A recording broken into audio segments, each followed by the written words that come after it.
ven que Parolin y el conservador alcanzan su techo, pues al final en una cuarta votación terminan decantándose por uno, porque si no van a tener un círculo sin salida el cónclave.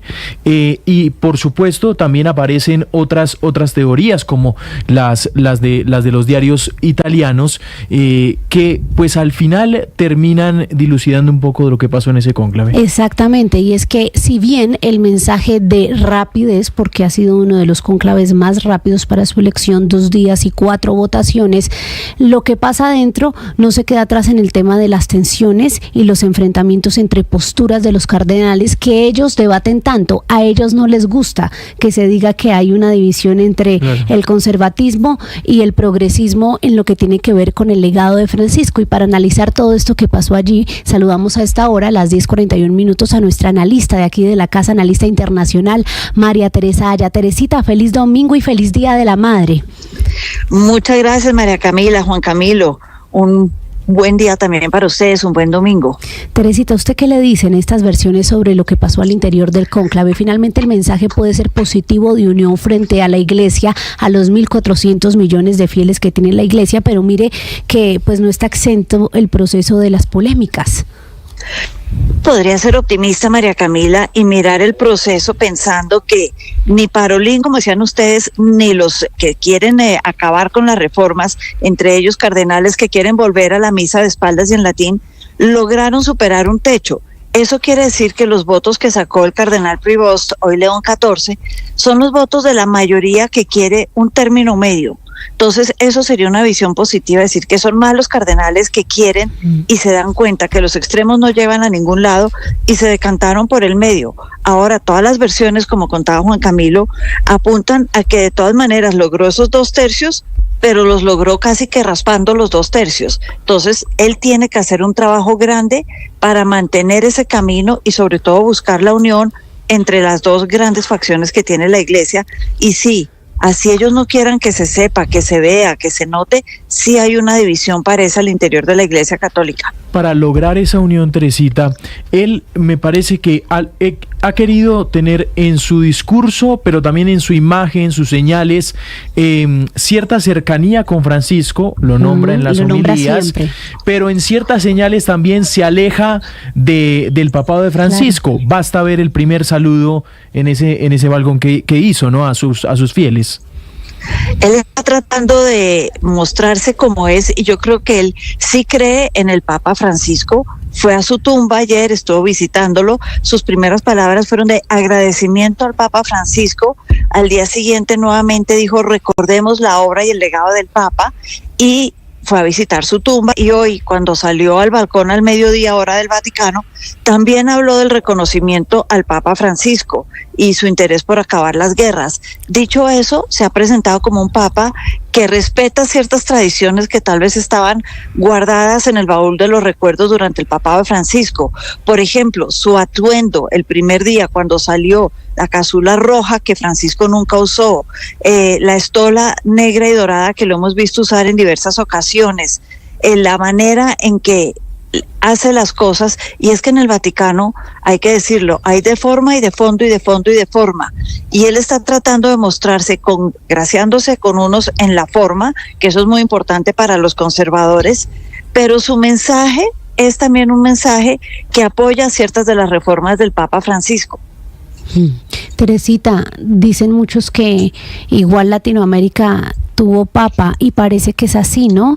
El arraigo latino que tiene Robert Prevost es sumamente fuerte, desde la mención que hizo en su discurso inicial a su comunidad de Chiclayo, de la cual fue obispo, la celebración, lo profundo que él es en el mensaje hacia desde la comunidad latina. Que usó. Exacto. En ese primer saludo. Que fue el primero, ni siquiera Francisco no habló inglés. Exactamente. No habló inglés en ese primer saludo. Qué importante, y leíamos hoy en varias columnas de opinión, Teresita, la importancia de que Latinoamérica como comunidad católica fuerte siga tan presente en la elección de un pontífice. ¿Usted cree que esto pesó?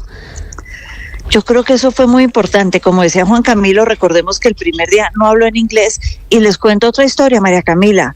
en una entrevista que le hicieron al cardenal Dolan, que es como el decano de los cardenales en Estados Unidos, esta semana le dijeron, bueno, cardenal, usted lo habíamos entrevistado hace 10 días antes de que usted viajara al Vaticano y usted nos contó cuáles eran los cardenales de Estados Unidos que iban a estar allá y cuáles eran sus posiciones. Y cardenal, usted nunca mencionó a Prevost. Y Dolan contestó, esto fue creo que el viernes o el sábado, y Dolan contestó en la entrevista, se me olvidó que él era un cardenal de Estados Unidos. Yo creo que eso es muy diciente de cómo los cardenales veían al cardenal Prevost como un representante más de América Latina, de un mundo del sur y no de Estados Unidos. Y eso quiere decir que Latinoamérica sí puso un segundo papa. Ahora, el segundo día en su misa, los cardenales dijo unas palabras en inglés, pero él es un cardenal que yo creo que nació en Estados Unidos, sí, se convirtió, se hizo peruano por adopción en el 2015 y por corazón y por alma es un cardenal del Perú. Por lo tanto, podemos decir que esos votos, esa América Latina católica, que es muy importante hoy en día en el mundo, puso de nuevo un nuevo papa. Teresita, en eso precisamente y le preguntábamos a Néstor qué sigue. Pues ahora el 18 de mayo esa misa de entronización nos espera por la juventud, por decirlo así, del nuevo papa, un papado largo, ¿no? Unos 20 añitos, Teresita. Sí, por ahí. Eso esperaríamos. Y ahí yo recuerdo el nombre León XIV. Los papas escogen el nombre pensando en qué otros papas quieren rendirle homenaje, qué quieren hacer. Y el último León que hubo fue León XIII, que lo escogieron en un momento en que la Iglesia Católica estaba nuevamente dividida, entre otras cosas por la unificación de Italia en 1870 y qué iba a pasar con los terrenos donde está construido el Vaticano. Unos decían entreguémoselos a Italia, otros casi que decían vámonos a la guerra con Italia. Había varias divisiones en la Iglesia en ese momento. Y eligieron a un papa que en su primer día lo vieron como un poquito enfermo, debilitado, y dijeron, este va a ser el papa, duró unos pocos años y nosotros reorganizamos estas divisiones. Fue el papado más largo de la historia de la Iglesia Católica, cerca de 26 años, y el señor murió a los 93 años. Entonces, esperemos que León XIV, que en parte emula con León XIII, porque León XIII sacó la encíclica más social para los trabajadores católicos y para el mundo. Yo creo que esperamos que sea así una transición, que logre unir a la Iglesia y que sea un papado muy largo. Teresita, ¿por qué será que no se tiene tanta claridad sobre posturas del Papa León XIV frente a varios temas que son fundamentales, como por ejemplo el aborto, el matrimonio igualitario? Sí tenemos mucha claridad, basta nada más ver las redes sociales de su postura frente a la migración, frente a los derechos laborales, pero ¿por qué hay temas polémicos de los cuales no sabemos aún cuál es su talante? Aquí hay que decir que el Papa León XIV primero fue hecho cardenal hace muy poco comparado a otros, no tiene publicaciones, no ha dado grandes entrevistas, él era obispo de un pueblo pequeño en el Perú, Chiclayo, entonces no había grandes entrevistas, él no publica como algunos otros cardenales que tal vez tienen un talante más académico y tienen publicaciones, libros, temas sobre los cuales han dicho palabras fervorosas, no. Él no, pero miremos su discurso hoy, no su discurso, sus palabras hoy al mediodía, cuando salió a rezar el de Regina Caelis, que es como el Ángelus, pero estamos en época de Cuaresma todavía, y habló, por ejemplo, de la guerra. Él retomó unas palabras de Pablo VI, dichas cuando los 20 años del fin de la Segunda Guerra.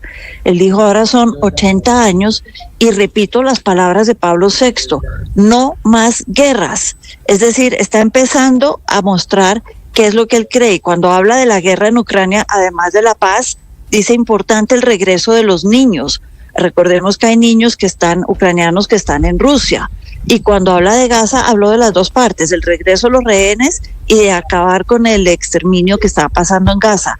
Es decir, mostró que está en contra de la guerra, pero debe tener sus posiciones sobre cómo también la paz tiene que ser, y repito palabras de él hoy al mediodía, una paz justa, no a cualquier precio. Sí, ya que usted me da pie para cambiarle de tema,